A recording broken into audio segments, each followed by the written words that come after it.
নমস্কার, শুভ সন্ধ্যা। রাষ্ট্রবিজ্ঞান চর্চা কেন্দ্রের আজকের আলোচনায় সবাইকে স্বাগত। আজকে বিশেষ আলোচনা সভা।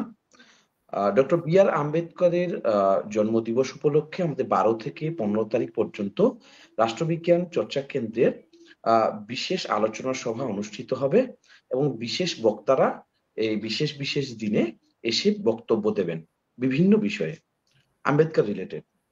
আজকে আমাদের যে আলোচনা টপিক রয়েছে সেটা হচ্ছে doctor B R Ambedkar on religion. আমাদের এই বিষয়ের জন্য আজকে যিনি আলোচক রয়েছেন তিনি আমাদের এই সংগঠনের বলা যেতে পারে নিয়মিত আলোচক এবং আমাদের পথপ্রদর্শকও বলা যেতে পারে। Doctor Basabi Chakraborty, senior faculty, school of social science, Netaji Subhash open university. এছাড়াও ম্যাডামের বহু লেখা রয়েছে, নারীবাদ থেকে শুরু করে নারীবাদ থেকে শুরু করে সোশিওলজিরও অনেক বই রয়েছে যেগুলো পড়ে আমরা বড় হয়েছি বা বর্তমানেও পড়ছি। তো সেই ক্ষেত্রে ম্যাডামের আর বেশি পরিচয় দেওয়ার আর কোনো দরকার নেই আশা করি। তো আমি ম্যাডামকে অনুরোধ জানাবো আজকের এই যে সুন্দর একটা বিষয় doctor B R Ambedkar religion এই বিষয়ে আলোকপাত করার জন্য। ধন্যবাদ সমীরণ, এবং প্রকাশকেও জানাই আমার ধন্যবাদ। এবং রাষ্ট্রবিজ্ঞান চর্চা কেন্দ্রর এই প্ল্যাটফর্মের সঙ্গে যেসব সদস্য যুক্ত আছে বা আছেন তাদের সকলকেই আমার অভিনন্দন ও ভালোবাসা জানাই। এবং যেরকম সমীরণ বলল যে 14ই এপ্রিল 1891 সালে বাবা সাহেব আম্বেদকর জন্মেছিলেন, এবং এই 14ই এপ্রিল এইটাকে উপলক্ষ করেই রাষ্ট্রবিজ্ঞান চর্চা কেন্দ্র পরপর কয়েকটি বক্তৃতামালার আয়োজন করেছে। আজকে তার প্রথম দিন, এবং আজকে আম্বেদকর সম্পর্কে এবং তার ধর্ম সম্পর্কে তার অভিমত এই বিষয়ে বলার যে সুযোগ দিয়েছে তার জন্য আমি খুব কৃতজ্ঞ এই কারণে যে আমি এই প্ল্যাটফর্মে প্রায়ই আসি, আমি অতি পরিচিত মুখ। সেই শুরুর দিন থেকেই আমি এদের সঙ্গে রয়েছি, এদের উদ্যমকে আমি সবসময় খুব স্বাগত জানাই। এবং আমি কৃতজ্ঞ এই কারণে যে তার আগামী পরশু দিন তার জন্মদিন, তো সেই উপলক্ষে আজকের এই বক্তৃতার মধ্যে দিয়ে আমি তাকে আমার অন্তরের প্রণাম ও শ্রদ্ধা জানাবার একটা সুযোগ পেলাম, বা বলা যেতে পারে রাষ্ট্রবিজ্ঞান চর্চা কেন্দ্রের সদস্যরা আমাকে আজকে সেই সুযোগ করে দিল আর কি। তার জন্যও তাদের কাছে আমি কৃতজ্ঞ। তো আর বেশি কথা না বাড়িয়ে আমি আমার আজকের সামান্য বক্তব্য শুরু করছি। জানি না আমি কতটা ভাবে ঠিক আলোকপাত করতে পারবো, কারণ বি আর আম্বেদকর এত একদিকে যেমন তার একটা কর্মময় জীবন, তেমনি তার যদি তার লেখা পত্র, তার ভাবনা, এগুলোকে যদি আমরা মানে অনুধাবন করতে চাই তাহলে দেখবো যেন সেই আমরা একটা বিরাট সমুদ্রের মধ্যে গিয়ে মনে হয় যেন পড়ি আর কি। তো যাই হোক, যে আমাদের যদি সামাজিক বা রাজনৈতিক চিন্তাধারার যদি ইতিহাসের প্রেক্ষিত থেকে যদি আমরা ডক্টর বি আর আম্বেদকর বা বাবা সাহেব আম্বেদকরকে দেখতে যাই, তাহলে দেখবো যে নিঃসন্দেহে তিনি একজন স্মরণীয় ব্যক্তিত্ব। কারণ তার চরিত্রে এতগুলো প্রতিভার, যেটা আমি একটু আগেই বললাম, সমাবেশ ঘটেছিল যা খুব কম ব্যক্তির মধ্যেই দেখা যায় আর কি। সেইগুলো কি কি? একদিকে ছিলেন তিনি একজন জাতীয় স্তরের বিশিষ্ট রাজনৈতিক নেতা এবং চিন্তাবিদ, একজন দক্ষ আইনবিদ এবং অর্থনীতিবিদ, এবং তিনি ছিলেন সুবক্তা, এবং আমরা জানি যে সর্বোপরি তিনি ছিলেন আমাদের ভারতীয় সংবিধানের রচয়িতা। তো সুতরাং আমি যে বললাম যে একই ব্যক্তির মধ্যে এতগুলো গুণের সমাবেশ খুব কম মানুষের মধ্যেই দেখা যায়, এবং সেটা স্মরণ করেই তার গুরুত্বপূর্ণ রচনা সম্পাদনা করেছেন যিনি, Valerian Rodrigues, selected writings of doctor B R Ambedkar. এবং তিনি মন্তব্য করেছেন যে undoubtedly Ambedkar had the highest academic credentials for an Indians of his times, and his erudition and scholarship have been widely acknowledged. He is the bearer of modern idiom, the language of the social sciences. অর্থাৎ নিঃসন্দেহে তাকে তার সময়ের একজন বিশিষ্ট একজন academic ব্যক্তিত্ব হিসেবে আমরা তাকে গণ্য করতে পারি, এবং তার যে পাণ্ডিত্য, তার যে মননশীলতা, এগুলো ভীষণভাবেই স্বীকৃতি পেয়েছিল। এবং আধুনিক চিন্তার তিনি একজন বাহক ছিলেন, এবং আমাদের যেটা সমাজ চিন্তার একটা নতুন ভাষা আমরা তার কাছে পেয়েছিলাম। তো এই বলেই আমি তার আলোচনা শুরু করছি, যেটা আজকে আমাদের আলোচ্য বিষয়, যে আম্বেদকারের ধর্ম সম্পর্কে আম্বেদকারের ভাবনা বা তার অভিমত। এখন আমরা দেখি যে বিভিন্ন চিন্তক বা বিভিন্ন সমাজ চিন্তক বা রাষ্ট্রবিজ্ঞানীও অনেকেই বা আমাদের সোশিওলজিস্ট, তারা অনেকেই ধর্ম বিষয়ে তাদের নিজস্ব ভাবনা উপস্থাপন করেছেন তাদের অন্য চিন্তাধারার পাশাপাশি। আমরা নেহেরুর দেখেছি ধর্ম সম্পর্কে ভাবনা, আমরা মহাত্মা গান্ধীর দেখেছি, আমরা ওদিকে বিবেকানন্দর চিন্তা দেখেছি। এবং যেহেতু আমি একজন সোশিওলজি, সেই জন্য আমি আলাদা করে বলবো যে ফরাসি সমাজতত্ত্ববিদ এমিল ডুরখাইম, জার্মান সমাজবিজ্ঞানী ম্যাক্স এভার এবং আবার জার্মান সমাজবিজ্ঞানী কার্ল মার্কস, প্রত্যেকেই তার নিজস্ব দৃষ্টিকোণ থেকে ধর্মকে ব্যাখ্যা করার চেষ্টা করেছেন।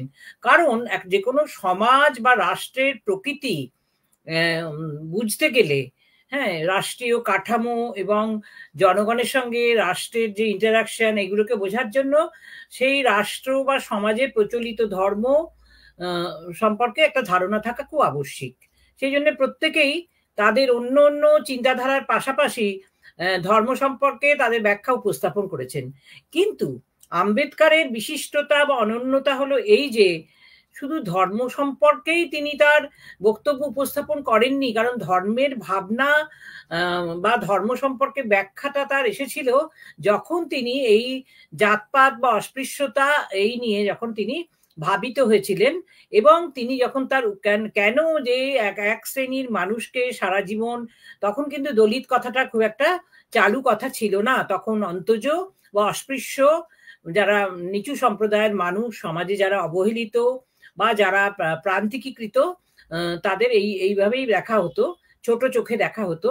কেন তারা সমাজের অন্য মানুষের থেকে, যারা মূল স্রোতের মানুষ, তাদের থেকে অন্য সুযোগ সুবিধা তারা প্রাপ্ত হবে না, কেন তারা সমাজের এক কোণে মুখ লুকিয়ে থাকবে তাদের যোগ্যতা থাকা সত্ত্বেও, এই বিষয়টা নিয়ে তিনি অত্যন্ত ভাবিত ছিলেন। এবং তার মূলে ছিল তার নিজস্ব জীবন, কারণ তিনি একটা মাহার সম্প্রদায়ভুক্ত ছিলেন এবং অতি শৈশব থেকে অত্যন্ত মেধাবী হওয়া সত্ত্বেও তিনি দেখেছিলেন যে অন্তজ হিন্দু হয়ে জন্মানোর জন্যে তাকে সমাজের অন্যান্য মানুষের কাছে কতটা অপমান, লাঞ্ছনা তাকে এবং বঞ্চনা সহ্য করতে হয়েছে। সেই জন্যে যখন তিনি এই বিষয়টা তারপরে আরো তিনি ফার্দার পড়াশোনা করলেন, বিদেশে গেলেন, তারপরে তিনি যখন আবার ভারতে ফিরে এলেন, তখনও দেখলেন যে শিক্ষার আলোকে তার মানসলোক আলোকিত হয়েছে, তিনি যুক্তিবাদী ব্যাখ্যা খুঁজে পাচ্ছেন, কিন্তু তার সমাজের চারপাশে বা তার প্রতিবেশীরা যার পাশে রয়েছে বা তার সহকর্মীরা তাকে কিন্তু তার এই উচ্চ শিক্ষা লাভের জন্যে তাকে কিন্তু অন্যভাবে দেখছে না, তাকে সেই ছোট ঘরে বা ছোট জাতে জন্মানোর জন্যই সেইভাবে তাকে ওই ছোট চোখেই তাকে দেখছে, তাকে আন্ডারমাইন করছে।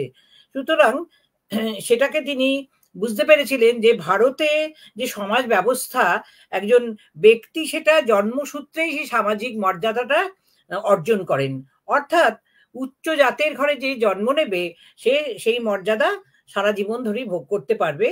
হ্যাঁ, এবং সেখানে যদি সে তার কোনো নিজস্ব মননশীলতা, বুদ্ধিমত্তা, জ্ঞান, শিক্ষা যদি নাও থাকে, কিন্তু যেহেতু সে উচ্চ জাতের ঘরে জন্ম নিয়েছে, সেই জন্যে সে সারা জীবনই সেই মর্যাদা ভোগ করবে, যাকে আমরা সোশিওলজির ভাষায় বলি যে অ্যাসক্রাইব স্ট্যাটাস।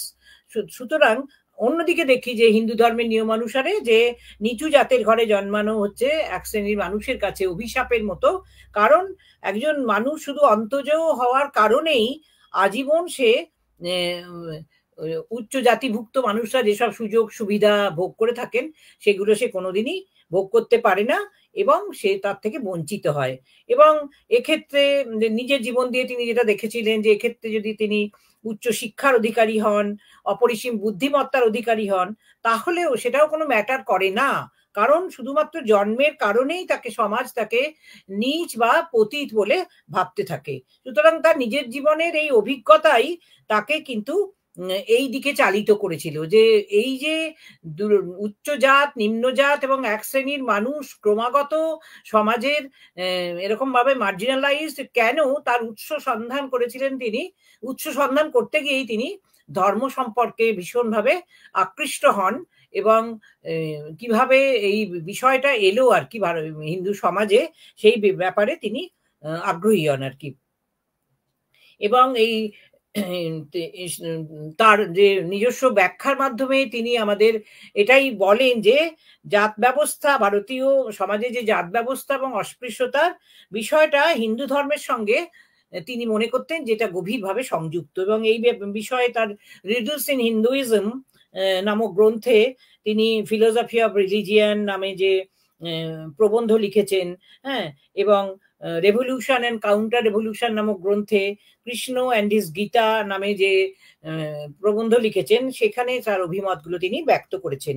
এবং ধর্ম সম্পর্কে আম্বেদকারের নিজস্ব বক্তব্য হলো, religion is for man and not man for religion. অর্থাৎ মানুষের জন্য ধর্ম, ধর্মের জন্য মানুষ নয়। তিনি মনে করতেন যে ধর্ম কখনো এমন কোনো নিয়ম বা অনুশাসন প্রতিষ্ঠা করতে পারে না, কারণ অনুশাসন হলেই সেটা দেখা যায় যে মানুষের যেটা দায়িত্ববোধ থাকে সেটা আস্তে আস্তে নষ্ট হয়ে যায়। কিন্তু যদি ধর্মের প্রকৃত অর্থ থাকে, প্রকৃত অর্থে আমরা ধর্মকে ধরতে চাই, ধর্ম কথাটার মানেই হচ্ছে ধারণ করা, সেই ধর্মকে যদি ধারণ করতে চাই তাহলে সেখানে যেটা আবশ্যিক সেটা হচ্ছে দায়িত্ববোধ। এবং হিন্দু ধর্মের ক্ষেত্রে তিনি দেখেছিলেন যে তিনি এই অ্যানিহিলেশন অফ কাস্ট নামে যে বক্তৃতা দিয়েছিলেন, সেটা পরে যখন গ্রন্থ আকারে বেরোয় সেখানে তিনি পরিষ্কার বলেছেন যে এখানে তিনি দেখতে পাচ্ছেন ধর্ম হচ্ছে কতগুলো নীতির সমষ্টি। কিন্তু তবুও তিনি কিন্তু যেহেতু একজন তিনি বিদগ্ধ একজন বা বিশিষ্ট সমাজচিন্তক ছিলেন, সেই জন্যে ধর্মের সামাজিক ভূমিকাকে তিনি কিন্তু অগ্রাহ্য করেননি। কিন্তু তিনি মনে করেছিলেন যে প্রকৃত ধর্মের যেটা থাকা উচিত হিন্দু ধর্মের মধ্যে সেটা খুঁজে পাওয়া যাচ্ছে না বা তিনি জাননি।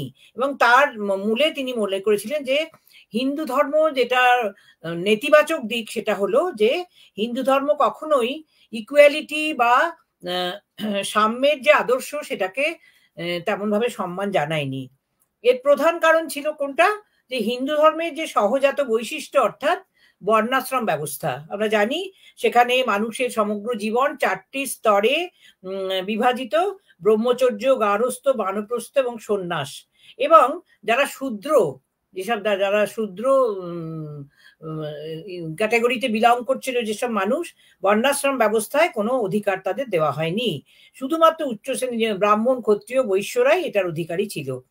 এবং এই যে বর্ণাশ্রমে শূদ্রদের কোনো অধিকার যে ছিল না, এর মাধ্যমে আম্বেদকর বলেছেন এটাই স্পষ্ট হয়ে ওঠে যে হিন্দু ধর্ম বৈষম্যকেই মানে দিয়েছে, প্রাধান্য দিয়েছে, সাম্যকে প্রাধান্য দেয়নি।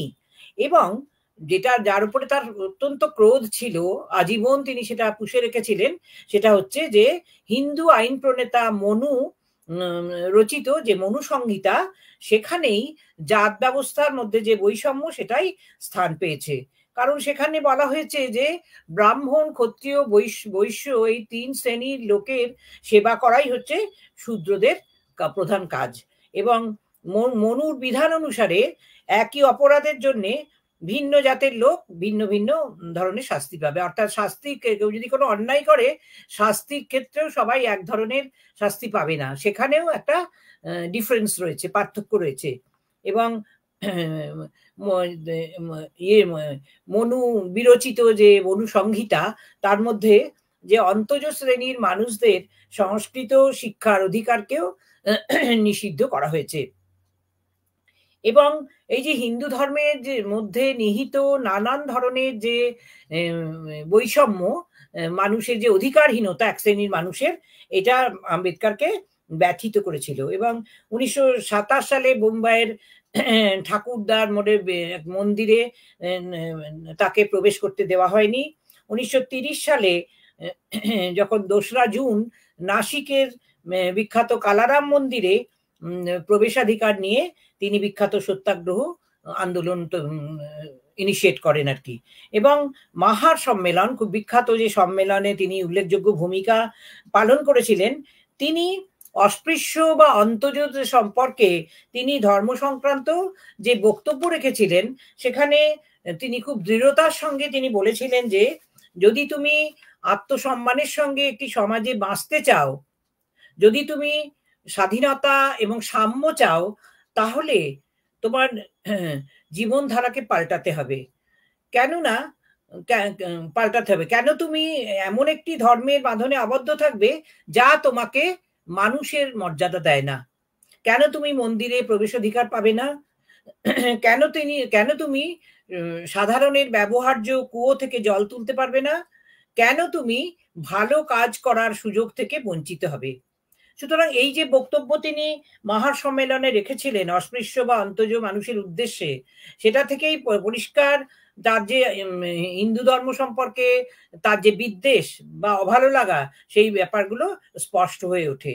এবং তিনি আরো দেখেছিলেন যে হিন্দু ধর্মে যে মানুষের যে কাজের স্বাধীনতা বা পেশাগত স্বাধীনতাকে, সেটাকে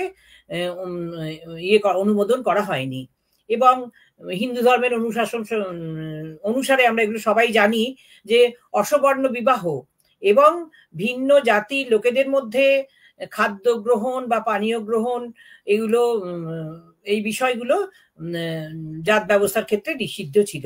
সুতরাং এই যে নেতিবাচক বৈশিষ্ট্যগুলো, যে এটা করতে নেই ওটা করতে নেই, এগুলো শুধু উচ্চ বর্ণের মানুষের মধ্যেই সম্ভব, সেখানে নিম্ন বর্ণের মানুষের কোনো প্রবেশাধিকার নেই, এই যে এতগুলো না, এইগুলো ফলে হিন্দু ধর্ম আম্বেদকরের কাছে হয়ে উঠেছিল inimical to equality, antagonistic to liberty and oppose to fraternity, অর্থাৎ সাম্য, স্বাধীনতা এবং সৌভ্রাতৃত্বের বিরোধী।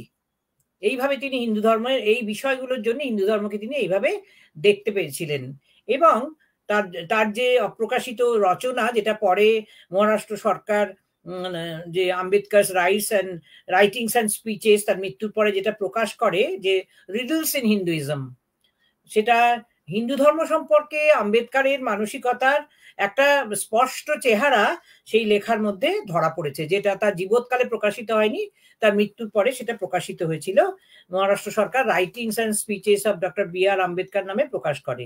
এবং হিন্দু ধর্মের অনেক শাস্ত্র সংহিতা, যেমন বৈদিক সংহিতা এবং থেকে স্মৃতি সাহিত্য, তিনি প্রত্যেকটা জিনিস, প্রত্যেকটা সংহিতা ও শাস্ত্র পুঙ্খানুপুঙ্খ রূপে তিনি অধ্যয়ন করেন, শুধু এটা জানার জন্য যে কিভাবে জাত প্রথাটা এলো, what is the history of the emergence of caste system.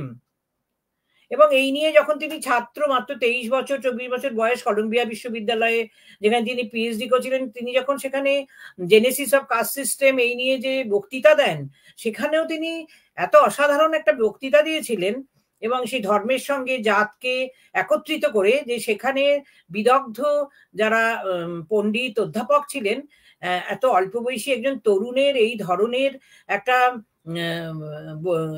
বক্তৃতা, যার মধ্যে এত পাণ্ডিত্য ছিল, এত রকমের অ্যানালিসিস ছিল, যেখানে শাস্ত্র, বিভিন্ন সংহিতা অধ্যয়ন করে তিনি এই সিদ্ধান্তে উপনীত হয়েছিলেন এবং যেটা তার থিসিসের মধ্যে তিনি তুলে ধরেছিলেন, সেইটা শুনে তার সবাই খুব প্রশংসা করেছিল। যাই হোক, আমরা দেখেছি যে তিনি এই জাত ব্যবস্থা কিভাবে জন্ম নিল, তার ব্যাকগ্রাউন্ডটা কি, তার ইতিহাসটা কি, এটা জানার জন্যে তিনি বৈদিক সংহিতা থেকে স্মৃতিশাস্ত্রের নানা শাখায় অনায়াস বিচরণ ছিল তার, এবং সেইগুলো অধ্যয়ন করে আম্বেদকর ধর্মের মধ্যে যে ফাঁকগুলো রয়েছে, ধর্মের মধ্যে যে খুঁতগুলো রয়েছে, বা যে বৈপরীত্যগুলো তিনি খুঁজে পেয়েছিলেন, সেইগুলোতেই তিনি রিডলস ইন হিন্দুইজম এই লেখার মধ্যে তুলে ধরেছিলেন। এবং বিশেষ করে হিন্দু শাস্ত্র এবং সংহিতাগুলি যারা রচনা করেছিলেন, যারা রচয়িতা, অর্থাৎ ব্রাহ্মণদের দুর্বলতার উপরে তিনি বিশেষভাবে ফোকাস করেছিলেন। যেমন প্রথমত ব্রাহ্মণরা এই অভিমত প্রতিষ্ঠা করতে চেয়েছে, তিনি বলেছেন যে হিন্দু সভ্যতা হচ্ছে সনাতন, তাই সেটা অপরিবর্তনীয়, তার কোনো পরিবর্তন করা যায় না। কিন্তু আম্বেদকর বলেছেন যে এই মত কখনোই সত্যি হতে পারে না, কারণ সময়ের পরিবর্তনের সঙ্গে সঙ্গে হিন্দু সমাজেও নানান ধরনের পরিবর্তন এসেছে। হ্যাঁ, এবং হিন্দু সমাজ যে সনাতন তার সপক্ষে তারা কোনো যুক্তি প্রতিষ্ঠা কিন্তু করতে পারেননি, তার জন্য কোনো তথ্যও তারা তুলে ধরেননি।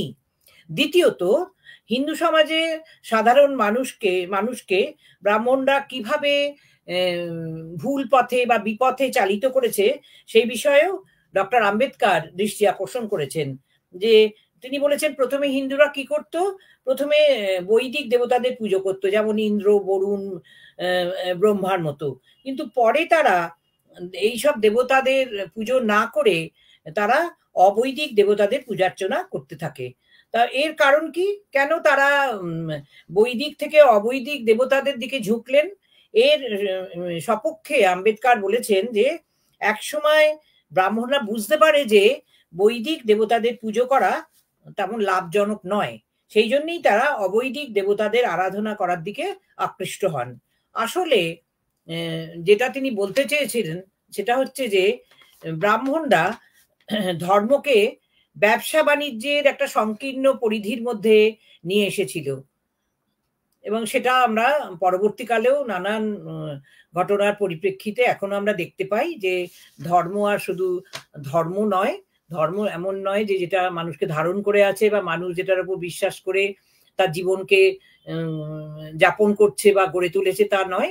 ধর্মকে কেন্দ্র করে যে নানান ধরনের জাঁক জমক পরবর্তীকালেও দেখেছি প্রতিষ্ঠা হয়েছে, সেটা মূলত ব্যবসা বাণিজ্য কেন্দ্রিক।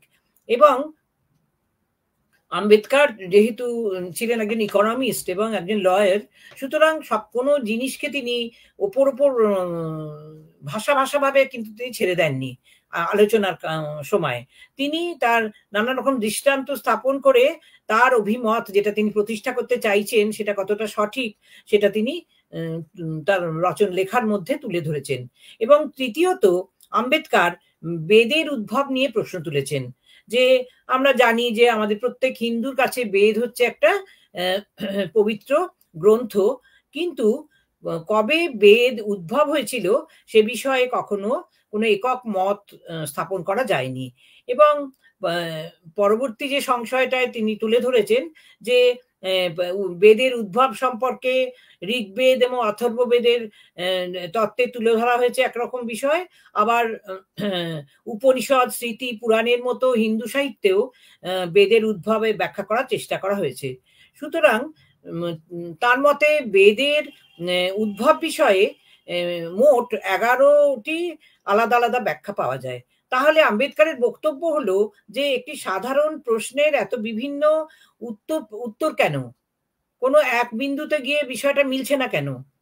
তার মানেই কি, যখন একটা মানে কি বলবো, একটা ইউনিফর্ম এক্সপ্লেনেশন যখন পাওয়া যাচ্ছে না, তার মানেই হচ্ছে যে সেখানে একটা সংশয় রয়েছে, সেটা সংশয়াচ্ছন্ন।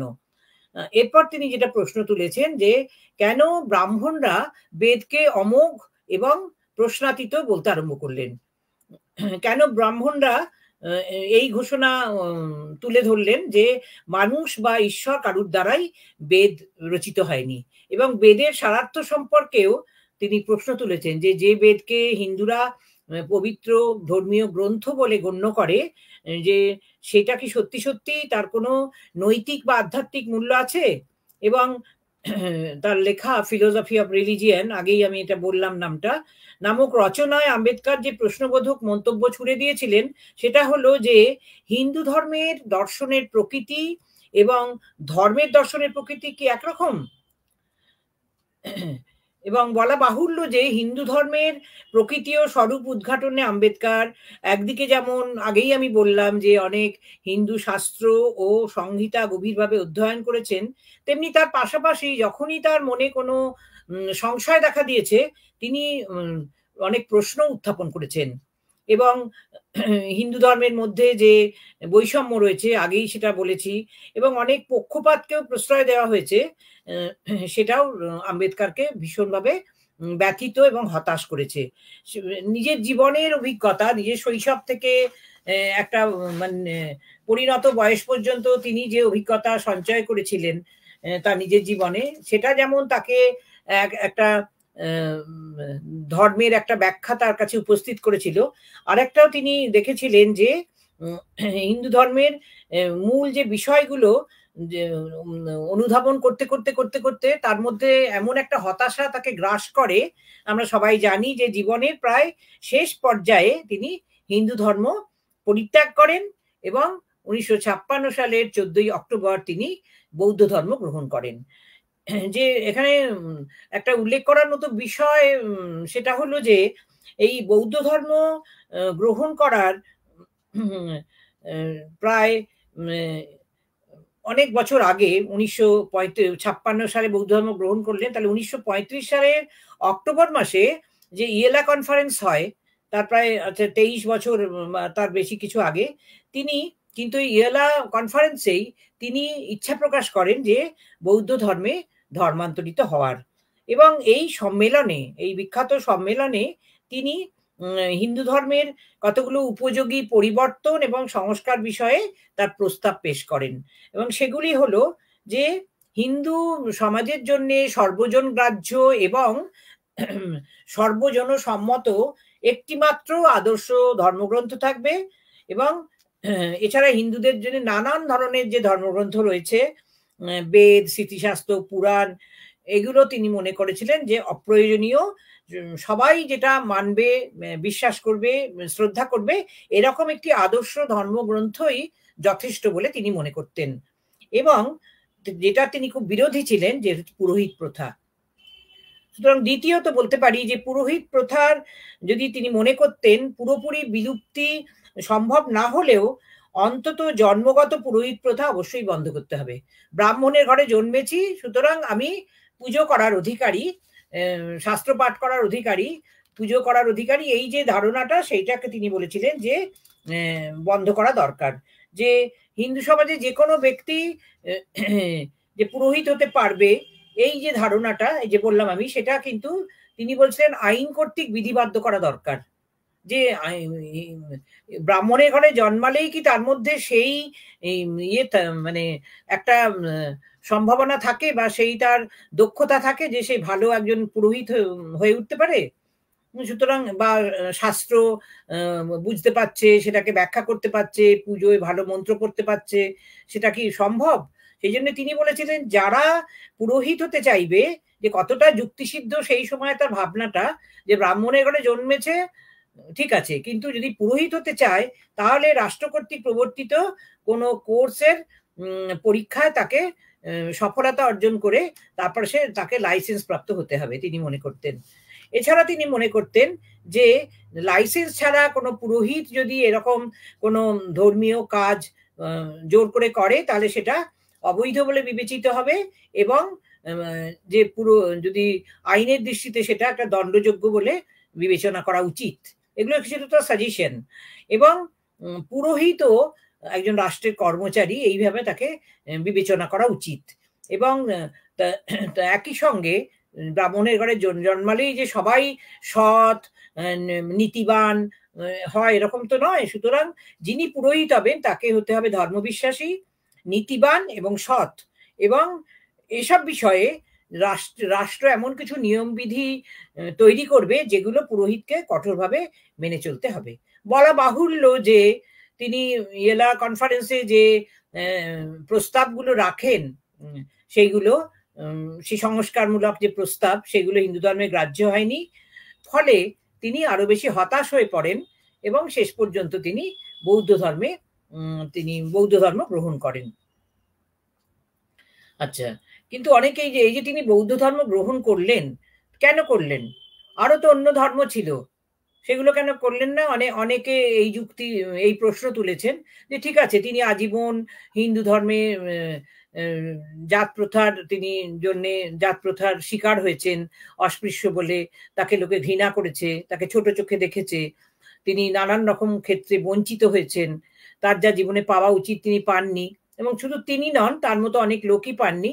এর থেকে এবং হিন্দু ধর্মের মধ্যে যে ফাঁকগুলো রয়েছিল, যে ত্রুটিগুলো বা খুঁতগুলো ছিল, সেগুলো তিনি চোখে আঙুল দিয়ে দেখিয়ে দিয়েছিলেন। এই জন্য হিন্দু ধর্ম সম্পর্কে তার মনে একটা অশ্রদ্ধা জন্ম নিয়েছিল। কিন্তু আরো তো অন্য ধর্ম ছিল, তাহলে তিনি হঠাৎ বৌদ্ধ ধর্মে কেন আকৃষ্ট হলেন? হ্যাঁ, তিনি তো খ্রিস্ট ধর্ম গ্রহণ করতে পারতেন বা জৈন ধর্ম গ্রহণ করতে পারতেন, কেন অন্য ধর্ম কেন করেননি? হ্যাঁ, যে তাহলে কি শুধু শুধু শুধু হিন্দু ধর্মের প্রতি তার যে অশ্রদ্ধা বা ঘৃণা, সেটার জন্যেই কি শুধু হিন্দু ধর্ম ত্যাগ করে বৌদ্ধ ধর্ম গ্রহণ করলেন? সেটা এই যুক্তিটা আংশিকভাবে সঠিক, এটা বলছি যে এটা ঠিকই, যে এটার প্রতি অশ্রদ্ধা থেকেই তিনি বৌদ্ধ ধর্মের প্রতি আকৃষ্ট হন। কিন্তু আম্বেদকরের কোনো কোনো গবেষক, তার উপরে তো অনেক গবেষণা করে অনেক গ্রন্থ লেখা হয়েছে, কোনো কোনো গবেষক মনে করেন যে যে হিন্দু ধর্মের প্রতি শুধু অশ্রদ্ধা নয়, বৌদ্ধ ধর্মের মধ্যে আম্বেদকর যেটা খুঁজে পেয়েছিলেন সেটা হলো যে আনন্দ, মুক্তির আনন্দ, সাম্য বা সমতা এবং প্রগতি। এবং তিনি দেখেছিলেন, ফিল করেছিলেন যে অস্পৃশ্য বা অন্তঃজোড়া যে মূল স্রোতের হিন্দু সমাজের মধ্যে থেকে তাদের যে মর্যাদা অধিকার যেটা পাওয়া উচিত তারা পায়নি। হ্যাঁ, যেখানে এই জন্যে তিনি এমন এক ধর্মের সন্ধান করেছিলেন যেখানে অস্পৃশ্য বা অন্তঃজোড়াও সম অধিকার, সমমর্যাদা এবং ভদ্র ব্যবহার পাবেন আর কি, equal status, equal rights and fair treatment. এবং বিভিন্ন ধর্মের যে সারার্থ এবং তার মূল নীতিগুলো অধ্যয়ন করেছিলেন তিনি দিনের পর দিন অক্লান্ত পরিশ্রম করে, এবং অনুধাবন করে তিনি এই উপলব্ধিতে পৌঁছান যে তিনি যা ভাবছেন অস্পৃশ্য বা অন্তজ মানুষের অধিকারের জন্যে, হ্যাঁ, জীবনে তাদের অধিকার প্রতিষ্ঠার জন্যে একমাত্র বৌদ্ধ ধর্মেই, বৌদ্ধ ধর্মের মধ্যেই যে ইয়েগুলো রয়েছে, বৈশিষ্ট্যগুলো রয়েছে, সেগুলো এগুলো পূরণ করতে সক্ষম। এবং যেহেতু বৌদ্ধ ধর্মের মধ্যে যেগুলো আমি এক্ষুনি বললাম যে সাম্য, স্বাধীনতা, সৌভ্রাতৃত্ব, সমমর্যাদা, এগুলোর মতো গুরুত্বপূর্ণ বিষয়গুলো যেহেতু বৌদ্ধ ধর্মে রয়েছে, সেই জন্যে তিনি মনে করতেন যে অন্তজ মানুষ বা অস্পৃশ্য মানুষ তার মতো, এবং তার জন্যেও বৌদ্ধ ধর্মই হচ্ছে এমন একটা ধর্ম যেটা গ্রহণ করা উচিত। এবং বৌদ্ধ ধর্ম বিষয়েও তিনি অনেক লিখেছেন, এবং সেই তার অভিমতগুলো স্থান পেয়েছে যে বুদ্ধ অ্যান্ড হিজ ধর্ম, Buddha and the future of his religion, Buddha and Karl Marx নামক রচনাগুলিতে। এবং বুদ্ধ অ্যান্ড কার্ল মার্কস এইসব রচনায় আম্বেদকর বুদ্ধের যে মতবাদগুলোকে চমৎকারভাবে তুলে ধরেছেন। যে ব্যবহারিক জীবনে আমরা বুদ্ধের অহিংসা নীতিগুলো সকলেই জানি, যে সেগুলো আমরা অনেক ছোটবেলা থেকেই পড়ে এসেছি। কিন্তু আম্বেদকর বলেছেন যে আমরা যদি ভাবি যে অহিংসা বা নন ভায়োলেন্সই হচ্ছে বৌদ্ধ ধর্মের শেষ কথা, তাহলে কিন্তু আমরা ভুল করব। কারণ বৌদ্ধ ধর্মগ্রন্থ ত্রিপিটক পাঠ করার পর আম্বেদকর বুদ্ধের মতবাদের মধ্যে নিহিত যে আদর্শগুলো, হ্যাঁ, যে আদর্শগুলো এমবেডেড ছিল বৌদ্ধ ধর্মের মধ্যে, সেগুলো তিনি অনুধাবন করতে সক্ষম হন। এবং মোট 25টি আদর্শের মধ্যে ছিল এখানে মানে উল্লেখযোগ্য কয়েকটা কথা আমি বলছি। যে সেটা 1 নম্বর হলো, প্রথমত জন্ম নয় যোগ্যতাই হচ্ছে মানুষের মূল্যায়নের মানদণ্ড। আমি কোন ঘরে জন্মাচ্ছি সেটাই বড় কথা নয়, আমি কতটা নিজেকে যোগ্য করে তুলতে পারছি সেটা দিয়েই আমারকে বিচার করা উচিত। দ্বিতীয়ত হচ্ছে সব মানুষই সমান, কেউ উঁচু ঘরে জন্মাতে পারে, কেউ নিচু ঘরে জন্মাতে পারে, কারুর গাত্রবর্ণ কালো হতে পারে, কারুর গাত্রবর্ণ ফর্সা হতে পারে, কিন্তু মনে রাখতে হবে, বা কেউ ধনী হতে পারে, কেউ দরিদ্র হতে পারে, কিন্তু সব মানুষই হচ্ছে সমান। এবং উচ্চ বংশে জন্মগ্রহণ করাটাই সবচেয়ে বড় কথা নয়। তৃতীয় পয়েন্ট হচ্ছে উচ্চ আদর্শ, কোন আদর্শ আমি অনুসরণ করছি জীবনে বা অন্যকে সেই পথ দেখাচ্ছি, সেটাও অত্যন্ত গুরুত্বপূর্ণ। এবং যে সমাজটাকে আমি একটা মুক্ত সমাজ বলে প্রতিষ্ঠা করতে চাই, সেই সমাজেও তিনি মনে করতেন যে ধর্ম কিন্তু খারাপ নয়, ধর্ম খারাপ নয়। সেই সমাজেও তিনি মনে করতেন না, সরি, এটা বুদ্ধ ধর্মের মধ্যেই রয়েছে যে মুক্ত সমাজের জন্যও ধর্মের প্রয়োজন রয়েছে। কারণ ধর্ম যেহেতু ধারণ করে, সুতরাং মানুষের সঙ্গে মানুষের একটা বাঁধন তৈরি করার, বেঁধে বেঁধে থাকার যে রীতি, সেটা কিন্তু আমরা ধর্ম থেকেই পাই। এবং সেখানে মনে হচ্ছে সব ধর্মই কিন্তু গ্রহণযোগ্য নয়, অনেক ধর্মের অনেক রকমের নীতি আছে, নিয়ম আছে, আদর্শ আছে, সুতরাং সবটাই যে আমার সঙ্গে মিলবে তেমন নয়, সুতরাং সব ধর্মই গ্রহণযোগ্য নয়। এবং শাস্ত্রের মধ্যে, হ্যাঁ, কাগজের মধ্যে কিন্তু ধর্মের অস্তিত্ব লুকিয়ে থাকে না, ধর্মের অস্তিত্ব লুকিয়ে থাকে মানুষের হৃদয়ে। হ্যাঁ, সেই মহাত্মা গান্ধী যেমন ধর্ম সম্পর্কে আলোচনা করতে গিয়ে একটা জায়গায় বৈকুণ্ঠ আমার হৃদয় কথাটা বলেছিলেন, যে মানুষের হৃদয়ের মধ্যেই তো আসল ধর্ম বাস করে। অর্থাৎ মানুষকে আমি ছোট চোখে দেখছি বা কেমন উচ্চ চোখে দেখছি, বা আমি তাকে কতটা হেয় করছি, সেটা তো আমার মন আমার হৃদয় দিয়েই করছি। সুতরাং শাস্ত্র আমাকে কি শিখিয়েছে, সেটার থেকে বড় কথা মানুষ হিসেবে আমি কি অনুভব করছি, কি উপলব্ধি করছি, সেটা খুব বড় জিনিস। এবং ঈশ্বরকে ধর্মের কেন্দ্রবিন্দু করা অনুচিত, এখানে বৌদ্ধ ধর্মে বলা হয়েছে। যে ঈশ্বর আছে কি নেই সেটা নিয়ে বিতর্ক চলতে পারে, কিন্তু ধর্ম সবসময় যে ঈশ্বরকে কেন্দ্র করেই আবর্তিত হয় এরকম ভাবাটা ঠিক নয়। এবং এখানে আরেকটা গুরুত্বপূর্ণ জিনিস বলা হয়েছে, সেটা হচ্ছে প্রতিটি মানুষের শিক্ষার প্রয়োজন আছে। সে শিক্ষা পুঁথিগত শিক্ষা হতে পারে কিংবা চরিত্র গঠনের শিক্ষা হতে পারে, সেটা কিন্তু বলা হয়নি যে প্রত্যেকটা মানুষের শিক্ষার প্রয়োজন আছে। আর সে শিক্ষা কিন্তু হবে চরিত্র বিযুক্ত নয়, সে শিক্ষা মানুষের চরিত্রকে আলোকিত করবে এমন শিক্ষা। শুধু কতগুলো ডিগ্রি ধারণ করলাম এবং নিজেকে বলছি যে আমি শিক্ষিত লোক, কিন্তু দেখা গেল আমার মনের মধ্যে সেই শিক্ষার আলো পৌঁছলোই না, আমাকে কোনোভাবেই সঠিক পথে চালিত করলো না, সেই শিক্ষাকে কিন্তু বলা হচ্ছে বিপজ্জনক। এবং দশমত বলা হচ্ছে যে সকল মানুষের প্রতি বন্ধুত্বপূর্ণ মনোভাব বজায় রাখা উচিত। এমনকি কেউ যদি আমার শত্রুও হয়, কাউকে যদি আমি বন্ধু মনে নাও করি, সেখানেও কিন্তু তার প্রতি বন্ধুত্বপূর্ণ মনোভাব প্রদর্শন করা, অন্তত হৃদয় দিয়ে হয়তো তাকে আমি সেরকম ভাবে ভালোবাসতে পারছি না একজন প্রিয় বন্ধুকে যতটা বাসছি, কিন্তু শত্রুর প্রতি সেই প্রদর্শন করাটা ভীষণভাবে দরকার। আর আমাদের এই জগতে কোনো কিছুই কিন্তু স্থায়ী নয়, সনাতন নয়, চিরস্থায়ী নয়, সবকিছুই হচ্ছে পরিবর্তনশীল। এবং যদি আমরা আরো বৃহত্তর ক্ষেত্রে জগতে সকলের জন্য কল্যাণের কথা ভাবি, তার ভালোর কথা ভাবি, উৎকর্ষের কথা ভাবি, তাহলে আমাদের যেটা দরকার যে কিছু মানুষের মধ্যে এত দুঃখ কেন, কোথায় তার দুঃখের কারণগুলো লুকিয়ে রয়েছে, সেগুলোকে আমাদের খুঁজে বের করতে হবে, উদ্ঘাটন করতে হবে, এবং কতটা তার অবসান করা যায় সেই চেষ্টাটাও করা দরকার। সুতরাং এই যে 25টা আদর্শ বৌদ্ধ ধর্মে বলা হয়েছে, তার মধ্যে এখানে 12টার কথা আমি বললাম। এবং আম্বেদকর এইভাবেই বৌদ্ধ ধর্মের আদর্শগুলোকে তুলে ধরে দেখিয়েছেন কেন তিনি মনে করতেন যে পৃথিবীর অন্য সকল ধর্ম তুলনায় বৌদ্ধ ধর্ম হচ্ছে অনেক আলাদা অন্য ধর্মের থেকে এবং অনেক বেশি শ্রেষ্ঠ। এবং হিন্দু ধর্ম বৌদ্ধ ধর্মের মধ্যে যে কতগুলো বৈসাদৃশ্য রয়েছে, বিদ্যমান বৈসাদৃশ্য, সে বিষয়েও আম্বেদকর লিখে গেছেন, সেটা পাওয়া যায় revolution and counter revolution in India নামক রচনায়। এবং সেখানে আম্বেদকর বলেছেন যে হিন্দু ধর্ম ঈশ্বরে বিশ্বাস করে, কিন্তু বৌদ্ধ ধর্ম ঈশ্বরের অস্তিত্বে বিশ্বাস করে না। বৌদ্ধ ধর্মে বলা হয়েছে ঈশ্বর বা আত্মা নয়, জীবনের বাস্তব ঘটনার সঙ্গে ধর্মের সম্পর্ক থাকা প্রয়োজন। আবার আমরা দেখেছি যে হিন্দু ধর্মে আমরা আত্মায় বিশ্বাস করি, তাই না, যে মৃত্যুর পরেও যে মানুষের আত্মা কিন্তু বিনষ্ট হয় না, মানুষের দেহটা বিনষ্ট হয়ে যায় মৃত্যুর সঙ্গে সঙ্গে, মানুষের দেহের খাঁচায় যে আত্মা আবদ্ধ থাকে সেটা মৃত্যুর পরে সেই আত্মা বিনষ্ট হয় না, দেহ ছেড়ে চলে যায়।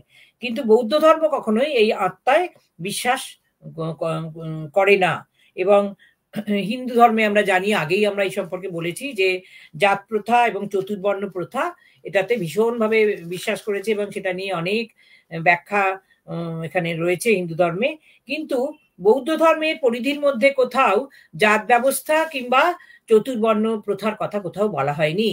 হ্যাঁ, অর্থাৎ যে যে বিষয়গুলো হিন্দু ধর্মে আম্বেদকরের কাছে খারাপ লেগেছিল, যেখানে তিনি দেখেছিলেন মানুষের সঙ্গে মানুষের বৈষম্য গড়ে তোলা হচ্ছে, সেইখানেই তিনি হিন্দু ধর্মের প্রতি অশ্রদ্ধা দেখিয়েছিলেন। এবং ওই পয়েন্টেই তার মনে হয়েছিল বৌদ্ধ ধর্ম হিন্দু ধর্মের থেকে অনেক বেশি সাম্যমূলক। হ্যাঁ, সেই জন্য সেটাকে অনুসরণ করা উচিত। এবং শুধু তাই নয়, তিনি মনে করেছিলেন যে হিন্দু ধর্মের তুলনায় বৌদ্ধ ধর্ম হচ্ছে অনেক বেশি যুক্তিবাদী, অনেক বেশি যুক্তিবাদী। এবং বৌদ্ধ ধর্মে যে নানান রকম পন্থার কথা বলা হয়েছে বা উপায় আমরা এগুলো জানি, সেগুলো আম্বেদকরকে আকৃষ্ট করেছে। এবং সমাজে যদি সাম্যবাদ বা সমতা প্রতিষ্ঠার জন্য গৌতম বুদ্ধ যে নানা রকম পথ বা উপায় নির্দেশ করেছিলেন, সেগুলোকে তিনটে অংশে ভাগ করে আলোচনা করা যায়। তার প্রথম অংশে রয়েছে পঞ্চশীল পালন, এবং বুদ্ধ অথবা কার্ল মার্কস নামক রচনায় বি.আর. আম্বেদকর বুদ্ধ নির্দেশিত যে পঞ্চশীল বা অষ্টাঙ্গ মার্গের উল্লেখ করেছেন। এবং এই পঞ্চশীল, এই যে পাঁচটা যে নিয়ম, সেখানে মধ্যে আচরণ বিধির কথা বলা হয়েছে। পঞ্চশীল মানে হচ্ছে পাঁচটা আচরণ বিধি। সেগুলো কি কি? প্রাণী হত্যা বা প্রাণী হত্যার কারণ হওয়া থেকে বিরত থাকা প্রয়োজন, 1 নম্বর। 2 নম্বর হচ্ছে চৌর্যবৃত্তি অথবা প্রতারণা বা জোর করে অন্যের সম্পত্তি কেড়ে নেওয়া বা অধিকার করে রাখা থেকে বিরত থাকা দরকার। তাহলে 1 নম্বর হচ্ছে যেটা বলছেন যে প্রাণী হত্যা বা প্রাণী হত্যার কারণ, প্রাণী হত্যা করা যেমন অপরাধ, প্রাণী হত্যার কারণ হওয়াটাও সমভাবে অপরাধ। এবং চুরি করা, প্রতারণা করা, জোর করে গায়ের জোর খাটিয়ে অন্য কারুর সম্পত্তি ভোগ দখল করা, সেটা হচ্ছে অন্যায়, সেটা থেকে বিরত থাকা দরকার। অসত্য ভাষণ থেকে বিরত থাকা, অর্থাৎ মিথ্যা কথা বলা হচ্ছে একটা খুব খারাপ কাজ। চতুর্থত সম্ভোগ ইচ্ছা থেকে বিরত থাকা, অর্থাৎ এই যে ভোগবাদী জীবন প্রতি পদে মানুষকে এখন আধুনিক কালে মানুষকে একবারে সমাজের স্রোতে বইয়ে নিয়ে চলেছে, এই যে সম্ভোগ ইচ্ছা, তার একটা কোথাও লিমিট থাকা উচিত তিনি বলে মনে করতেন। সুতরাং এই সম্ভোগ হচ্ছে এমন জিনিস, এই আগুনে যেমন ঘি দিলে সেই আগুন বাড়তেই থাকে, সম্ভোগ হচ্ছে তেমন জিনিস যে সেটা ক্রমশ বাড়তে থাকে। সেই জন্য সেই রকম ইচ্ছা থেকে বিরত থাকাটাই বৌদ্ধ ধর্মের শ্রেয় বলে বিবেচনা করা হয়েছে। পঞ্চমত মাদক পানীয় থেকে বিরত থাকা, কারণ মাদক পানীয় আমরা জানি মানুষকে এমনভাবে উত্তেজিত করে, তার চিন্তা ভাবনাকে এলোমেলো করে দেয়, সে তখন ভুলভাল কাজ করে, যে কাজ জীবনে সে কোনোদিন করেনি, অন্যায় কাজ, তেমন কাজেও সে দেখা যায় নিজেকে নিয়োজিত করে। সুতরাং মাদক পানীয় থেকে বিরত থাকা উচিত বলে এই পঞ্চশীলে বলা হয়েছে। আর আম্বেদকর আরো বলেছেন যে মানুষের প্রতি মানুষ যে অন্যায় আচরণ করে, যে ঠিক আচরণটা মানুষ করছে না, তার জন্যই কিন্তু আমাদের সংসারে অনেক রকমের দুঃখ দুর্দশা ঘটে থাকে। তাহলে কি করে এই অন্যায় দূর করা সম্ভব? মানুষের প্রতি মানুষের যে অন্যায় আচরণ যে প্রদর্শন করে, সেটা দূর করার উদ্দেশ্যে বুদ্ধ অষ্টাঙ্গ মার্গের মহান বিধান দিয়েছিলেন। এখানে 8টি বিধানের কথা বলা হয়েছে। এই অষ্টাঙ্গ মার্গের এই বিধানগুলি হলো: 1 নম্বর সম্যক দর্শন, অর্থাৎ কুসংস্কার থেকে মুক্তি। অর্থাৎ আমরা দেখেছি যে আমাদের সমাজে, আমাদের পরিবারে নানান ধরনের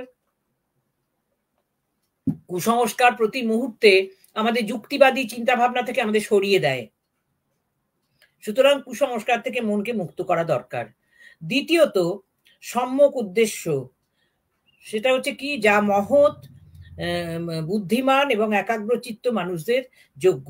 যে মানুষ বুদ্ধিমান, যে মানুষ মহৎ, যে একাগ্রচিত্ত, সে কখনো তার উদ্দেশ্য কখনো খারাপ হয় না, সে সবসময় ভালো উদ্দেশ্যে নিজেকে চালিত করে। সম্যক বাক্য, অর্থাৎ এমন কথা বলবে যেখানে সেটা হবে সত্য, অকপট এবং সেটা দয়াপূর্ণ কথা।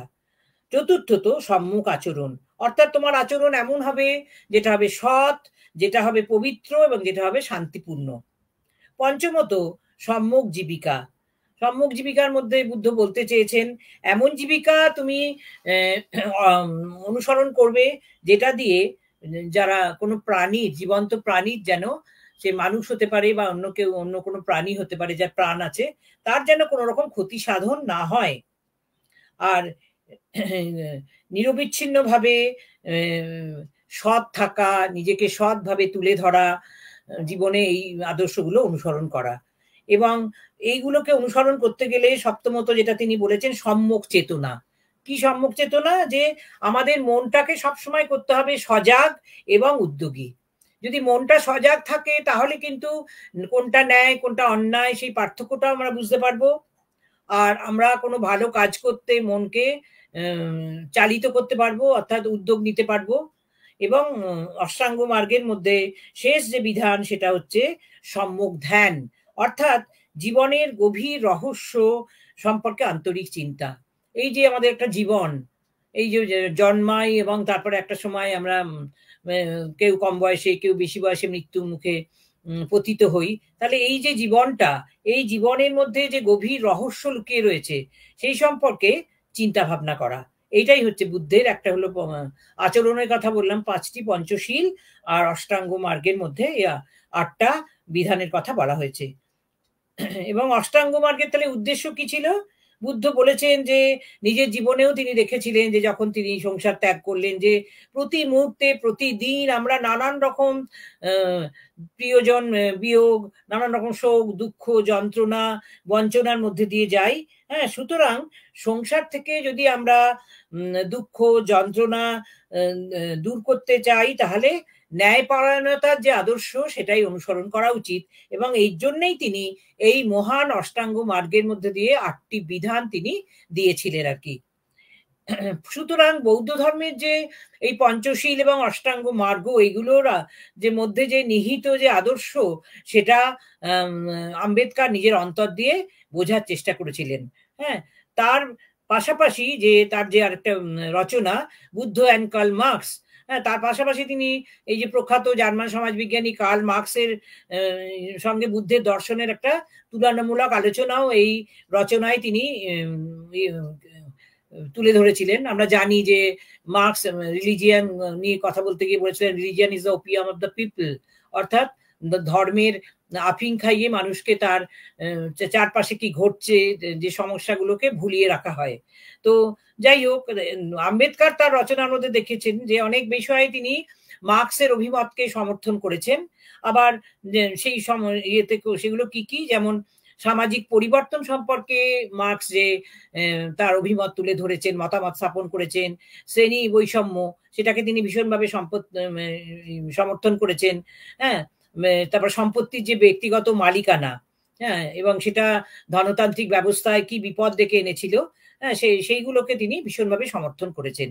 এবং আরেকটা বিষয়কে তিনি মার্কসকে শ্রদ্ধা প্রদর্শন করেছেন, সেটা হচ্ছে গৌতম বুদ্ধ এবং কার্ল মার্কস দুজনেই একটা বিষয়ে কোনো সমবিন্দুতে মিলেছেন। দুজনেই এক স্বপ্ন দেখেছিলেন, একটা বৈষম্যহীন এবং সাম্য ভিত্তিক একটা সমাজ গড়ে তোলার স্বপ্ন দেখেছিলেন। সুতরাং কোথাও দুজনের একটা সমমনস্কতা তিনি খুঁজে পেয়েছিলেন। তবে যেগুলো বিষয়ে তিনি মার্কসের সঙ্গে সহমত পোষণ করেননি, সেগুলো হলো মার্কস ইতিহাসের যে বস্তুবাদী ব্যাখ্যা দিয়েছিলেন, হিস্টোরিক্যাল মেটেরিয়ালিজম, হ্যাঁ, বা ডিক্টেটরশিপ অফ দ্য প্রোলেতারিয়েটদের একনায়কতন্ত্র, বা উইদারিং অফ স্টেট, হ্যাঁ, রাষ্ট্রের অবলুপ্তি, এবং ক্ষমতা দখলের জন্য তিনি বলেছিলেন যে রেভলিউশন ভীষণভাবেই দরকার। হ্যাঁ, যে ক্ষমতা দখলের জন্য কিন্তু কি বলে বিপ্লব ভীষণভাবেই দরকার। এইগুলো আম্বেদকর কিন্তু মনে মনে সমর্থন করতে পারেননি, বা বলা যায় তিনি প্রত্যাখ্যানই করেছেন।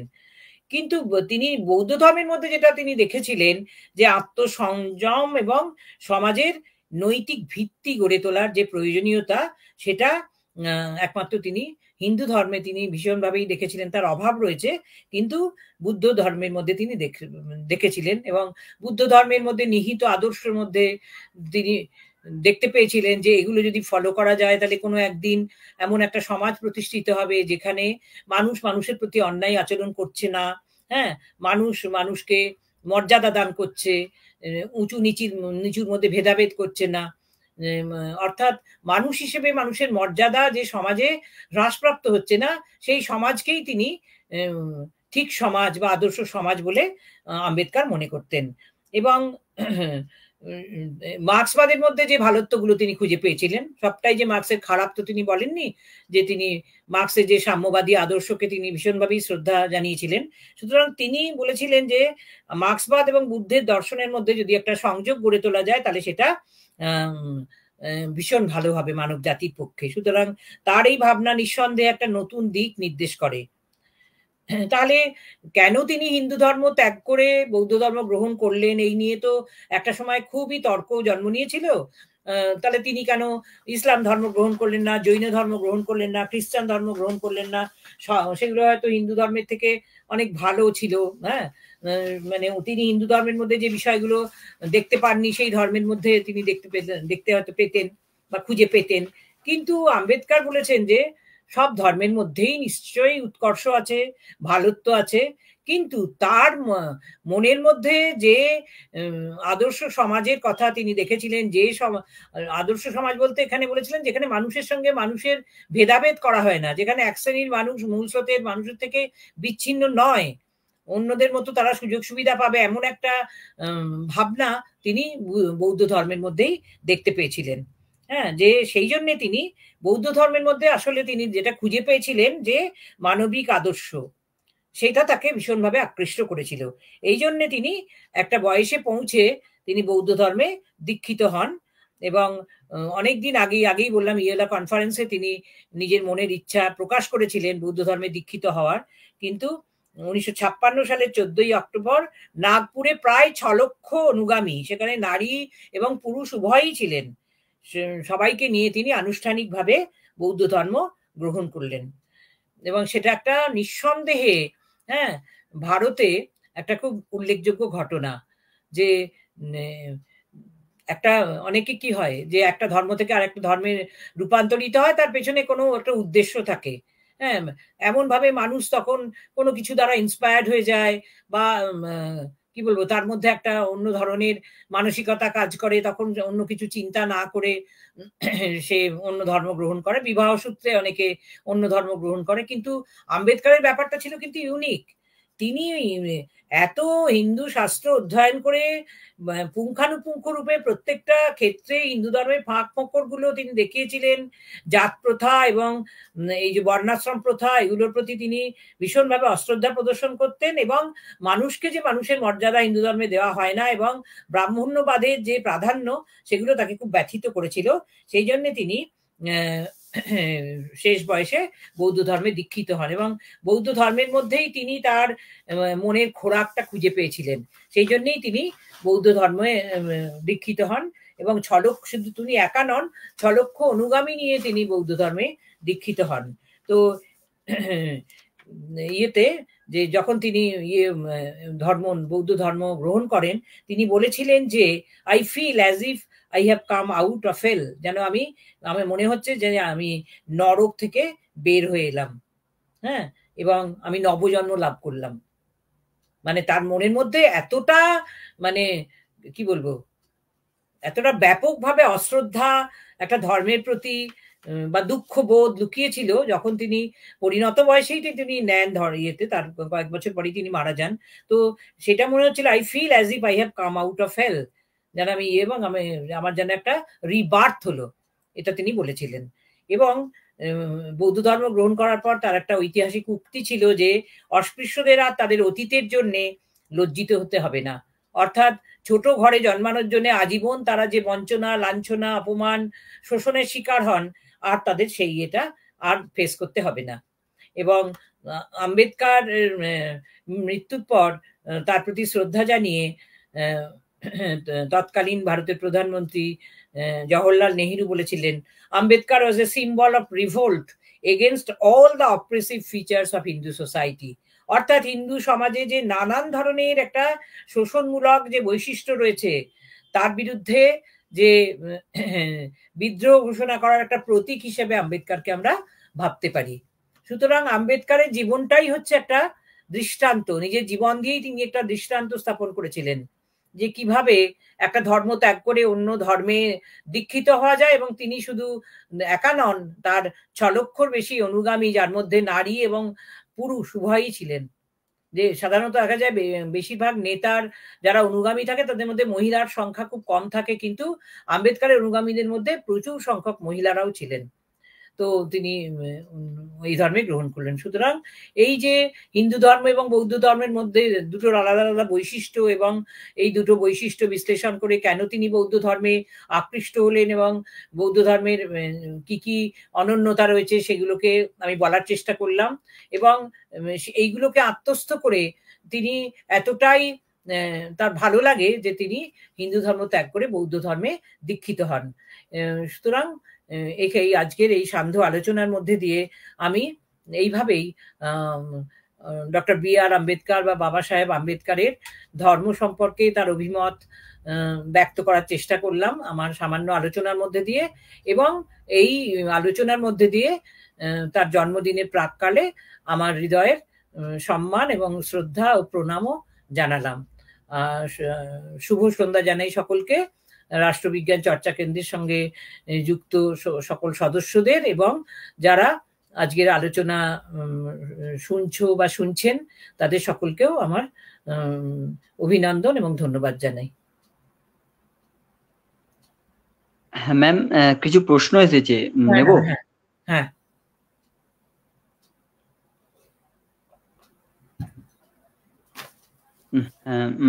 সত্যজিৎ দাশগুপ্ত মহাশয় প্রশ্ন করেছেন। আচ্ছা,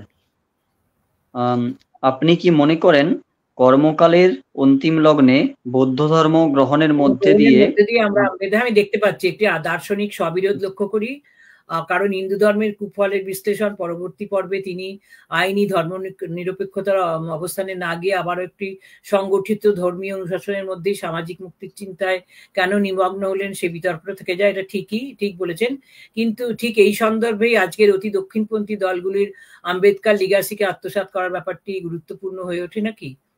হ্যাঁ, আমি আপনার সঙ্গে যে দ্বিমত পোষণ করছি এমন নয়, যে কোনো ধর্মের মধ্যে তার বিষয়গুলোকে আত্মস্থ করার মধ্যেই একটা সেই কোথাও একটা ঘেরাটোপ তো থেকেই যায়, সেই হিন্দু ধর্মই হোক, বৌদ্ধ ধর্মই হোক বা অন্য কোনো ধর্মই হোক। এবং আজকে আপনি যে বলেছেন অতি দক্ষিণপন্থী দলগুলোর মধ্যে যে, দেখুন একটা কথা ঠিক যে আমরা যখন কাউকে অনুসরণ করি তার চিন্তা ভাবনার যে উৎকর্ষ সেগুলো দ্বারা ততটা প্রভাবিত না হয়ে আমরা হয়তো মানে তাকে একবার গুরু মানে মনে করে, হ্যাঁ, একটা গুরুত্ব আরোপ, মানে গুরুত্ব বলতে ইম্পর্টেন্স বলছি না, এই যে গুরু ভাব তার প্রতি আরোপ করে তাকে আমরা একটা অন্ধভাবে অনুসরণ করি।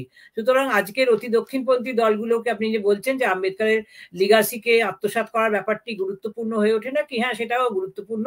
সুতরাং আপনার প্রশ্নটা ভীষণভাবেই মানে কি বলবো রেলিভ্যান্ট আজকে আলোচনার সঙ্গে।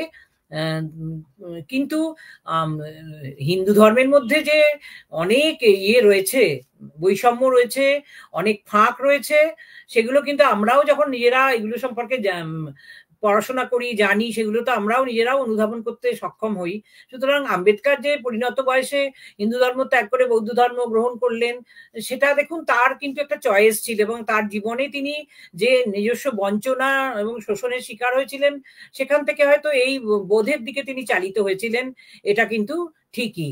কিন্তু যে কোনো ধর্মের ঘেরাটোপে প্রবেশ করলেই কিন্তু আবার একটা অনুশাসন তো সব ধর্মেই থাকে না, অনুশাসনের বাইরে তো হয় না। সুতরাং সেই বিতর্কটা কিন্তু থেকেই যায়। আর এই আজকে যে নিয়ে লিখেছে ডক্টর আম্বেদকর হিন্দু মুসলমান ঐক্য নিয়ে কি ভাবতেন, ডক্টর আম্বেদকরের আলোচনার মধ্যে কিন্তু এই হিন্দু মুসলমান ঐক্য ভাবনা সেরকম ভাবে তেমন ভাবে কিন্তু আমি যতটুকু পড়াশোনা করেছি তেমন ভাবে দেখিনি, কিন্তু তিনি মানুষের সঙ্গে মানুষের ঐক্য গড়ে তোলার কথা কিন্তু ভাবতেন। বিভাজন, মানুষে বিভাজন, এটা এই চিন্তাটা কখনোই তিনি চিন্তা দ্বারা চালিত হতেন না, কারণ তার মানবিকতা বোধটাকে তিনি অনেক বেশি ইম্পর্টেন্স দিতেন। আচ্ছা, অস্পৃশ্যতা সম্পর্কে গান্ধীজির ভূমিকা নিয়ে আম্বেদকরের মতামত কি ছিল, এটা একটা অন্য আলোচনা দাবি করে। অস্পৃশ্যতা বিষয়ে গান্ধীজি যেমন ভেবেছিলেন, গান্ধীজি তো হিন্দু ধর্মকে ভীষণভাবে সমর্থন করতেন, কিন্তু আবার তিনি অস্পৃশ্যতা বিরোধী ছিলেন। অর্থাৎ হিন্দু ধর্মের কাঠামোকে তিনি কোথাও আক্রমণ করেননি, না করে তিনি তো হরিজন বলতেন, হরিজন অর্থাৎ চাইল্ড অফ গড এই রকম বলতেন অন্তর্যদের। কিন্তু সেই নিয়ে আম্বেদকরের ভাবনা আর গান্ধীর ভাবনা কিন্তু আলাদা। আম্বেদকর অস্পৃশ্যতার সপক্ষে থেকে তিনি হিন্দু ধর্মের মধ্যে যে গোঁড়ামি ছিল, যে বৈষম্য ছিল, সেগুলোকে তিনি আক্রমণ করেছিলেন। কিন্তু গান্ধীজি তো ভীষণ ধর্মপ্রাণ মানুষ ছিলেন। সুতরাং গান্ধীজির ভূমিকা নিশ্চয়ই আমার মনে হয় যে আমরা এটা নিয়ে যদি আরো অন্য কোনো আলোচনা দাবি করি, আমরা সেখানে দেখবো যে দুজনের মধ্যে নিশ্চয়ই মনান্তর বা মতান্তর ছিল কিনা আমি জানি না, মতান্তর তো অবশ্যই ছিল, কারণ হিন্দু ধর্মকেই তো সাপোর্ট করেননি, হিন্দু ধর্মের যে অনুশাসন সেগুলোকেই তো মানেননি আম্বেদকর, যেটা গান্ধীজি কিন্তু তার বাইরে কখনো যাননি।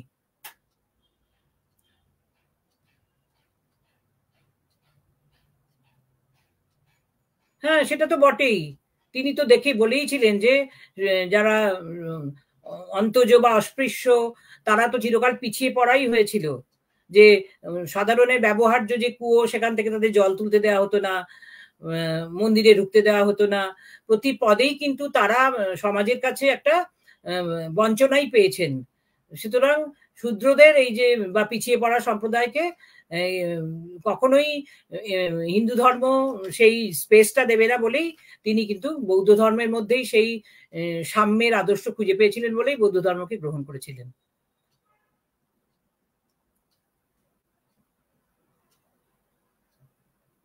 না, হিন্দু ধর্মকে ইয়ে করা ইয়েওয়ালা কনফারেন্সে তিনি যে কতগুলো সংস্কারের কর্মসূচির কথা বলেছিলেন, কিন্তু তার এগুলোকে কেউ কর্ণপাত করেননি আর কি। হ্যাঁ, তাহলে আজকে কি আমরা কি দেখছি, যে হিন্দু ধর্মের মধ্যে কি কোনো পরিবর্তন ঘটে গেছে দেখছি? যে আমরা একটা বিশ্বায়নের যুগে বাস করছি, আমরা একটা ডিজিটাল রেভলিউশন হয়ে গেছে, আমরা এখন আর্টিফিশিয়াল ইন্টেলিজেন্স নিয়ে ভাবছি, কিন্তু ধর্ম কিন্তু সেই ধর্মের জায়গায় রয়েছে। তাহলে এগুলো অনেক ডিবেট জন্ম দিতে পারে বলে আমি আর এ করছি না যে হিন্দু ধর্মের মধ্যে কোনো সংস্কার হয়নি। আর শিখ ধর্ম প্রত্যাখ্যান কেন করেছিলেন? এই জন্যে যে তিনি মনে করেছিলেন যে শিখ ধর্মের মধ্যেও অনেক ভালোত্ব আছে, আমি আলোচনার মধ্যেই প্রকাশ বলেছি। কিন্তু তিনি যেরকম একটা ভাবছেন আর কি, যে সেটা একমাত্র বৌদ্ধ ধর্মের মধ্যেই সেই সাম্যের আদর্শ, সেই সৌভ্রাতৃত্ব আদর্শ সেটা তিনি খুঁজে পেয়েছিলেন। কোনো ধর্মই তো খারাপ নয়, সব ধর্মের মধ্যেই তো কিছু ভালোত্ব থাকে, কিন্তু তিনি তার মনের মতো যেটা হয়েছিল সেটা তিনি বৌদ্ধ ধর্মের মধ্যেই খুঁজে পেয়েছিলেন।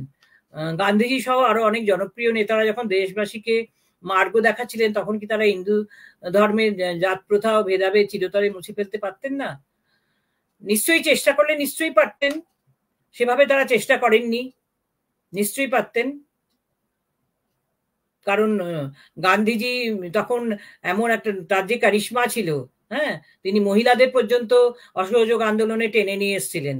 তারা যদি সেভাবে ইয়ে করতেন, তবে গান্ধীজি তো কিছু কনস্ট্রাকটিভ কাজও করেছিলেন, যেমন সেবাগ্রাম স্থাপন, কিছু কনস্ট্রাকটিভ কাজও তো তিনি করেছিলেন।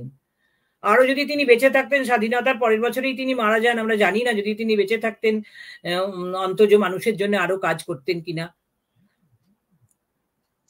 এখনো তো সরকার অনেক রকম কর্মসূচি নেয়, কিন্তু অন্তজরা কি এখনো সব জায়গায়, কিছু কিছু জায়গায় হয়তো তারা অনেক বেশি ফেসিলিটিস পেয়ে যান, কিন্তু আবার অনেক যারা প্রান্তিক জায়গায় থাকেন তারা কিন্তু সেই উন্নয়নের সুফলগুলো তাদের কাছে পৌঁছয় না।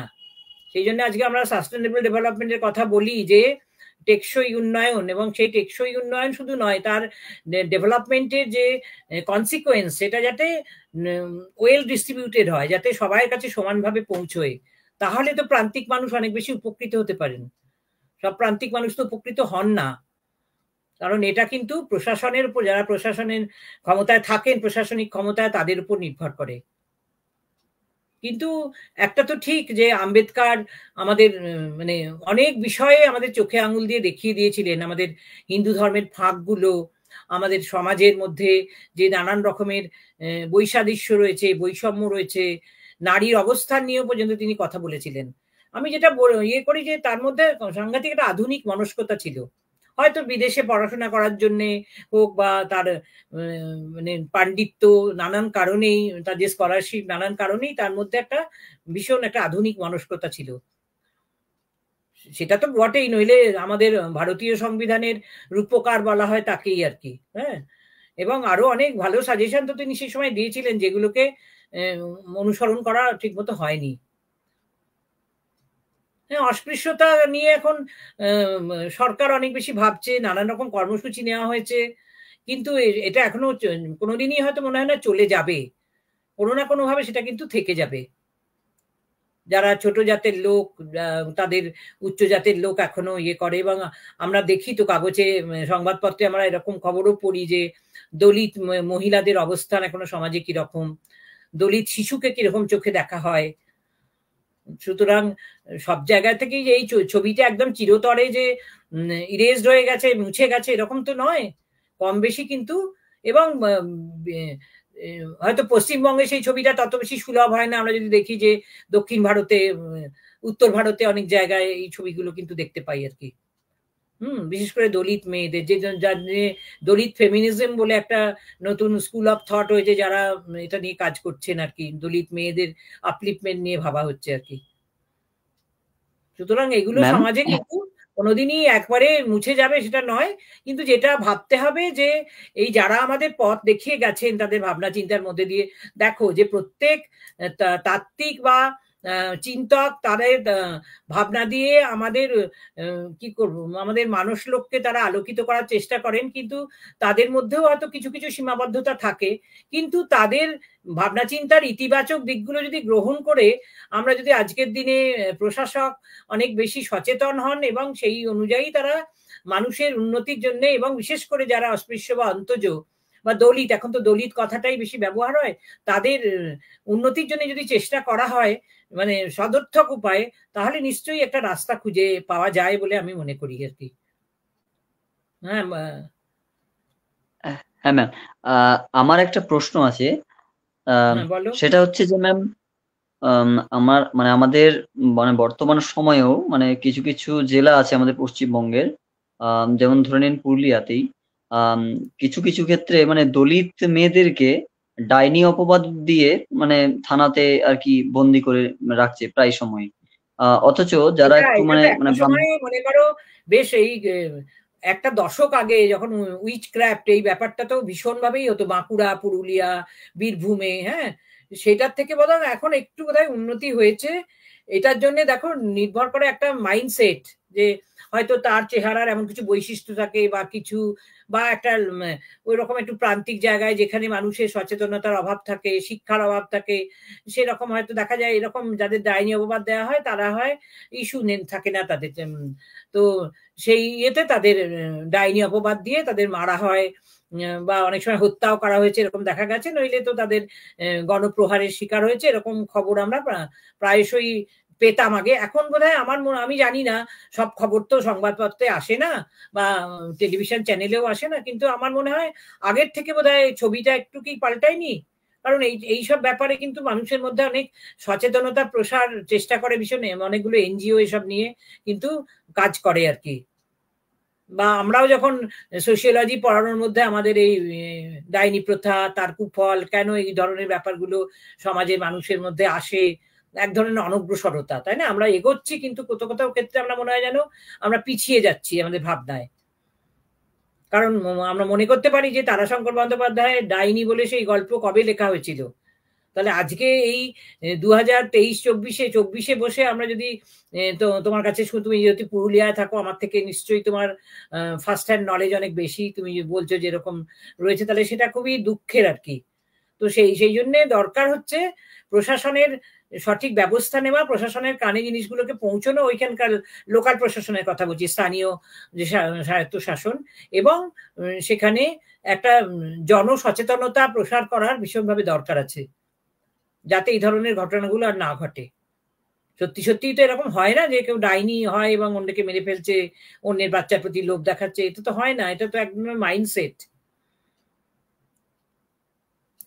কিন্তু এটা যে আমাদের আমি এখানে কলকাতা শহরে থাকি আমি জানি না, কিন্তু তুমি যেহেতু পুরুলিয়ায় থাকো তুমি হয়তো আরো ভালো বলতে পারবে আর কি ব্যাপারটা। হ্যাঁ বলো। হ্যাঁ ম্যাম, বর্তমান সময়েও দেখা যাচ্ছে আমাদের এদিকে, মানে এই রিসেন্ট কিছুদিনেরই ঘটনা, আজ থেকে প্রায় 4-5 মাসের আগের ঘটনা। আমাদের পুরুলিয়া জেলারই একটা মানে গ্রামে ওইরকম একজন দলিত মহিলাকে ডাইনি অপবাদ দিয়ে তাকে বাড়ি থেকে তাড়িয়ে দিয়েছে। এবং আমি ওটা জানতে পারলাম পরশুদিন কোর্টে, আসলে ওই ওই কেসটা আর কি কোর্টে আচ্ছা উঠেছে, আচ্ছা আচ্ছা আচ্ছা এই আচ্ছা কারণে আচ্ছা। আমি জানতে পারলাম। সুতরাং হ্যাঁ তোমরা যারা লয়ে এখন প্র্যাকটিস করো তাদের কাছে এইসব অনেক খবর আসে। এর পেছনে একটা কারণ থাকে মাইন্ডসেট, দ্বিতীয়ত হচ্ছে ওই মহিলাকে বাড়ি থেকে তাড়িয়ে দেওয়া হয় এই ধরনের মহিলাকে কেন না, সম্পত্তির ভাগটা কিছু দেবে না। এটার পেছনে কিন্তু ইকোনমিক ফ্যাক্টর বা ইকোনমিক রিজনটা কিন্তু খুব বেশি ক্রিয়াশীল থাকে। হ্যাঁ, যেমন যখন সতীদাহ প্রথা ছিল তখন স্বামীর সঙ্গে সহমরণে যেতে বাধ্য করার একটা বড় কারণ ছিল যে স্বামীর যে বিরাট সম্পত্তি আছে তার অন্য পক্ষে যারা সব সন্তান থাকে তারা পাবে, আর একে বঞ্চিত করার জন্য তাকে সহমরণে যেতে বাধ্য করা হতো, এটা একটা বড় কারণ ছিল। সেটা একটা প্রথা বলে চালু করা হয়েছিল, মহান প্রথা। কিন্তু এখানে দেখা যায়, যদি তুমি বলছো যে প্রতিবেশী বা পাড়ার লোকেরা তাকে ইয়ে করছে না, ডিস্টার্ব করছে না, বাড়ির লোক তাড়িয়ে দিচ্ছে, তার মানে কি? ডাইনি বলে তার মানে হয়তো তাকে ওখান থেকে বিচ্ছিন্ন করতে চায়, পরিবার থেকে দলিত মহিলাটিকে বিচ্ছিন্ন করতে চায়। সুতরাং এটা খুবই দুঃখের যে এরকম একটা সময়ে দাঁড়িয়ে কিন্তু এরকম ঘটনা আমরা শুনছি, তাই না? এরকম আবার এইরকম ঘটনা আমি শুনতে পাই যারা তোমার ট্রান্সজেন্ডার, তাদের ক্ষেত্রেও ঠিক এরকম ব্যাপার ঘটে, এরকম অত্যাচার করে বাড়ি থেকে তাড়িয়ে দেওয়া হয়। যখন তারা তাদের সেক্সুয়াল ওরিয়েন্টেশন রিভিল করে তখন তাদের এইভাবেই তাড়িয়ে দেওয়া হয়। তারাও তো একটা সমাজের একটা ওরকম একটা শ্রেণীর মধ্যে পড়ে, যে যারা মূল স্রোতের মানুষদের থেকে টু সাম এক্সটেন্ট যারা আলাদা আর কি। সুতরাং সমাজে নানান ধরনের বৈষম্য কিন্তু ছিল, আছে, এবং আমার মনে হয় না যে কোনোদিন সমাজ যতই এগোবে, যতই আর্টিফিশিয়াল ইন্টেলিজেন্স আসুক, আমরা যতই একটা উন্নয়নের দিকে ধাবমান হই, যাই করি, কিন্তু কিছু না কিছু এই ধরনের বিপরীত স্রোত আমাদের পেছনের দিকে টানবেই আর কি।